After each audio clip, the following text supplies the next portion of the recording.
A year ago, I invested $7,000 in a studio in Punta Cana, and today, I'm shutting it down. And I learned a ton of lessons. And in this video, I'm going to share the 3 top lessons I learned about doing business in DR and what's next for the studio. Let's dive in. My name is Jamie Gruber. I quit a high-paying executive position in the United States in 2021 and moved to DR in 2022 with my family. And in this channel, I share all about life, investing, business, and then some in the Dominican Republic. As I record this today, I'm actually visiting my parents in upstate New York, so I'm recording that from here. Eric Jeffers is my videographer. I hire him on an as-needed basis to do a lot of video products, including my podcast, which is called Grub with Gruber. And a year ago, he had a dream to open a studio that did servicing around podcasts and photo and video and all of that in Punta Cana, because there was none there. And even more than that, Eric had a studio called Jeffers Studios in San Pedro, which is a city about an hour and a half away from Punta Cana that did really well, but he had to get out of after COVID happened. One of those stories. Once he relocated to Punta Cana, he started to get some jobs with weddings and that sort of thing, and was building up toward this dream of opening the studio. I did a video last year about this, going through the entirety of it, and in the end, what he had said was, look,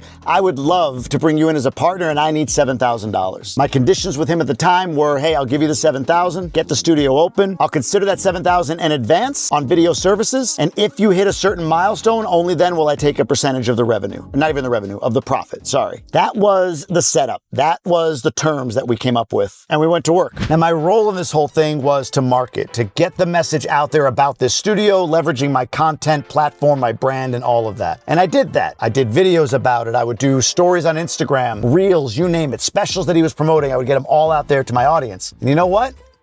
It worked. Eric was getting bookings. He was getting people referred to him by me, and then those people that I referred would refer other people. He was staying busy. He was doing the work. He was getting things done. But the problem is in lesson number 1 that we learned as to why I told him we should shut the studio down. Everybody wanted to book on location. It goes without saying, but markets are different. San Pedro is not Punta Cana. In San Pedro, you have mostly working class Dominican folks, and there's a tradition maybe, or a mindset of saying, hey, we need photos for our daughter's 15th birthday or baby photos or whatever it might be. So they would book a studio to go into and get the photos taken. In fact, they still do. Jeffers Studio in San Pedro is still operational. Eric had to sell it. They kept the name, but it still rolls. It still actually does business. All this evidence was why, looking at Punta Cana, Eric thought, and I went along with it, man, this is going to be great in Punta Cana. We don't have something like this, and it's needed. But the difference in Punta Cana is people want to be on location. What you don't see as much in San Pedro as you probably do in Punta Cana is your home in Punta Cana often is studio quality as far as photos. My wife said this. She grew up in Higüey, that her grandmother would say, well, we're going to have photos taken, but we can't do it in our house.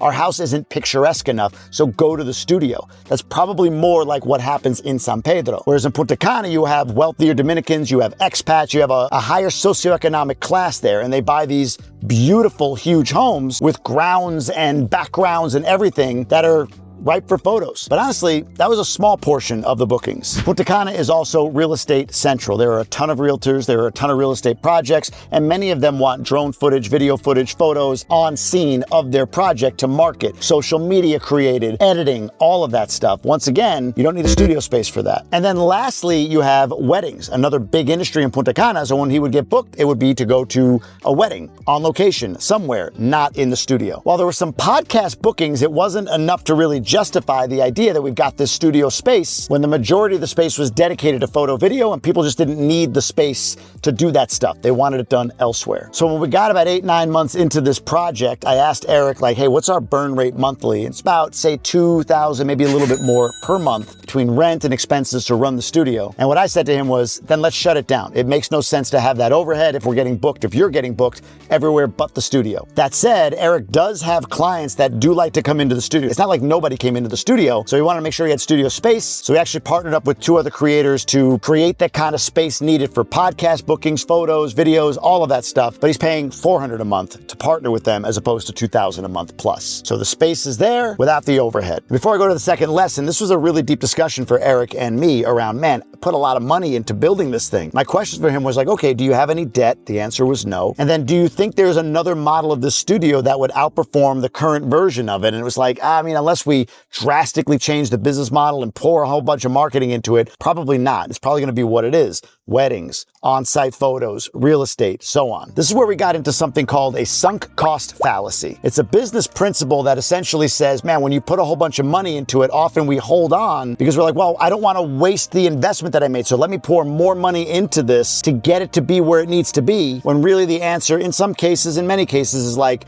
cut your losses, end it, and move on. Which leads to my second lesson learned in opening the studio. And that is, I fell victim to shiny object syndrome. Look, I'm building my brand, and I also have a US-based business that I still work in on a day-to-day basis. And taking on the studio makes a lot of sense from a standpoint of, hey, put a little bit of marketing behind it. From my perspective, it generates revenue and I take a share. It's the best model in the world, except it required more. It always does, right? I've learned this many times in business and I'm sure I'm gonna learn it again, but it always takes more effort than you think. In this case, I could go out and make videos. I could produce content. I could say, hey, look, check out the studio. It's amazing. It's beautiful. It's whatever. And people might come in or people might call Eric and book him and do all of that. In fact, listen, he's my guy. I still use him. I'll share some of the financials at the end of this video so you can see my output versus what I got back, what I lost, all of that. But then when that attention comes in, what do you do with it? For most business owners, and I'm guilty of this as well, you go through this up, down of marketing and fulfillment. So you spend all this time marketing, you get clients, your marketing efforts dwindle a little bit as you go through the fulfillment process, making sure, in this case,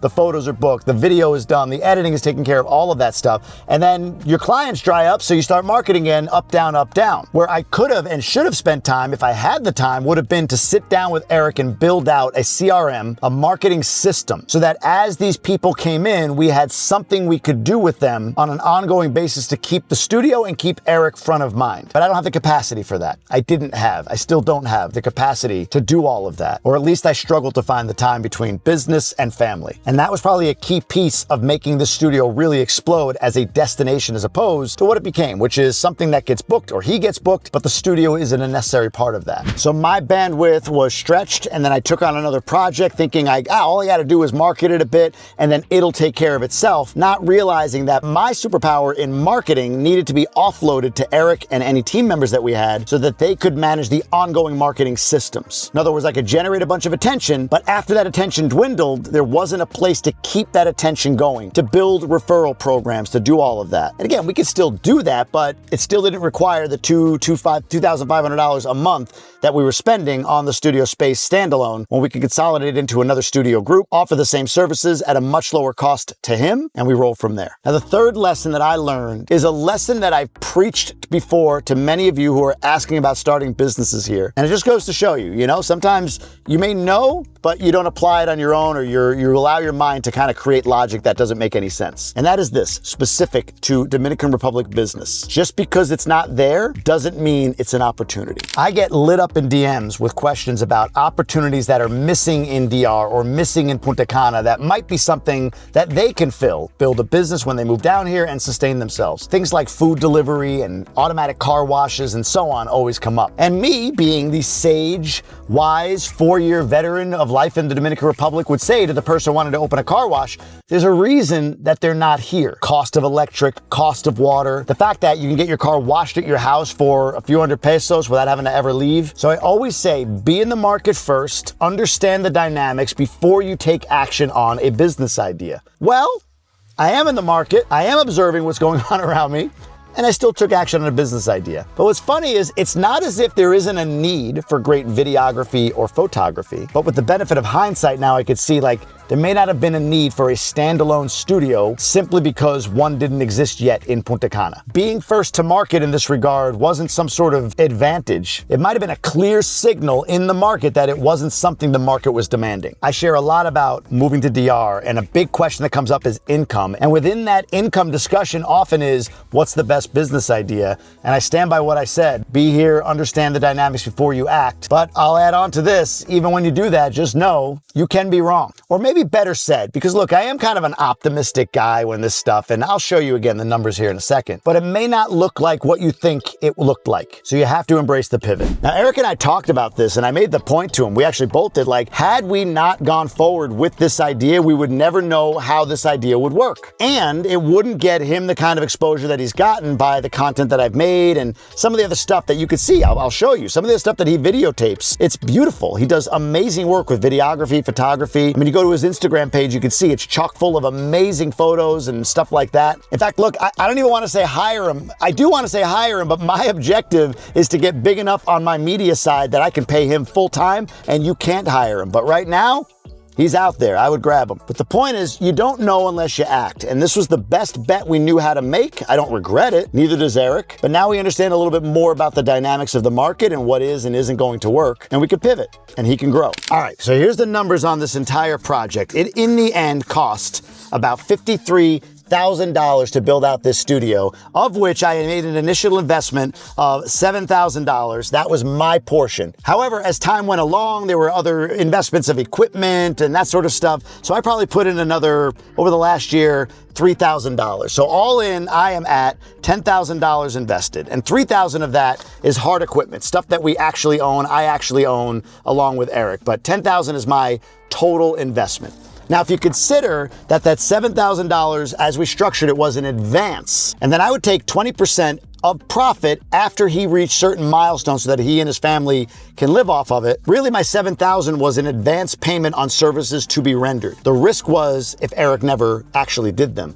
But he has. When you consider that each episode of Grub with Gruber, depending on where it's located, cost me $500 to $1,000 with Eric to produce, it means I got 7 to 14 episodes of Grub with Gruber prepaid with my $7,000 initial payment. Oop, I pointed at the wrong one. That one right there. Now for Eric, all of this money is invested back in. He put the money back in. He's buying up equipment. He's paying for his travel, everything that he needs to do. And then whatever he can make or live off of, he did. Cell phone, all of that stuff gets paid for. But my total exposure on this personally was about $10,000. And again, $3,000 of that is equipment. $7,000 was advance payments for other services. And if it went wildly profitable and was an incredible business as a studio, then I would have taken 20% of the profit at that point and maybe made a little extra money every year. But that's not how it worked. And in fact, with his business as is, I'm not staying in it. I'm just saying, hey man, you do your thing. I'm going to continue to build out my media business, stay focused on that. You go do your thing and I'll happily be out there to help you, hire you, do all the things. But I go back to this shiny object syndrome that I talked about. My media business is really a multi-pronged income tool and it takes a lot of effort to build it. So I make content. That content leads to certain outcomes. Some of you may join my inner circle. My inner circle is a recurring monthly revenue model or a recurring annual revenue model, a community for people who are looking to live, move, invest, or who already do live in the Dominican Republic. We got a bunch of members already and I want to keep growing that. There's sponsorships that are done on occasion. I have referral fees that I charge to different referral partners that I have. There's Google AdSense that pays me a little bit for content that I produce here on YouTube. Facebook pays a little. There's all these other little streams of income. That's how I support myself on this Dominican-based business. And my whole objective is to grow that as big as possible for this reason, to give away more free stuff. Look, the inner circle is about 1,200 members, maybe a little bit more at this point. My audience size from a views standpoint is 5 to 6 million views a month across platforms. So when you do the math of view to number of people that pay to be part of my inner circle, it's like less than 0.00001% of people that consume my content that actually pay me for anything. And that's to be expected. But if I can grow that from 5 to 6 million to 10 to 15 or 20 million, that means I'm impacting more people. But to grow it that way, I need to make sure I have money. Money is required to fuel growth. By building out another avenue and having to spend any time, even if it's a couple of hours a week on the studio, it diverts attention from the core of the rest of the business that I'm building from a media perspective. Therefore, it dilutes the number one value that I have, and that is creating value. Look, I've said this before. A lot of people think everything I do is monetized, everything I do is money, and even if it was, so be it. But it's not. Most of the content I do talking about different places, I just do it on my own. I mean, I had a good experience, I share it. All of the restaurants so far for Grub with Gruber, I don't charge them anything. They just provide free food, I pay for production. Might change in the near future as it grows and gets bigger, but here's the business model, folks, and just to be really clear, trust has way more long-term enterprise value than $100 a year membership or $1,000 for a sponsorship agreement or whatever it might be. If there's no trust in what I do, if there's not trust in me being honest and authentic with you, then there's no value to my brand. So if I get too broad and too wide and get myself in too many different things, I can't create as much, do the amount of research I need to make sure that when I'm giving you insights, information, experiences from what I, go through living in DR, that it's well researched and it's hit from the right angles. And that erodes trust. So that second lesson around shiny object, it's probably a lesson I'm going to learn many, many times. It's a lesson I've learned many, many times. But the objective for me is grow the brand, grow revenue for the brand so that I can continue to create the kind of content that's of value to my core audience, which are you. People who have this idea, this goal of saying, hey, I see a bigger life for myself and I want to achieve it in the context of life in DR or life abroad or retiring or raising my family in a different environment. The more content I can provide you, the more value I am to you. And staying on task with that and growing out the streams of income that I have within that, I got to stay true to that and then help my guy Eric out over here by growing and bringing him on and paying him more and everything. In fact, this isn't even, I feel like I'm on a ramble at this point, but just for whatever it's worth, I had this revelation the other day that if I don't make the video, Dan doesn't get paid. Dan's my editor in the Philippines. I've had him for years, well before I moved to DR. If I don't make the video, Erica, who's local to me here in DR and runs all of my brand deals,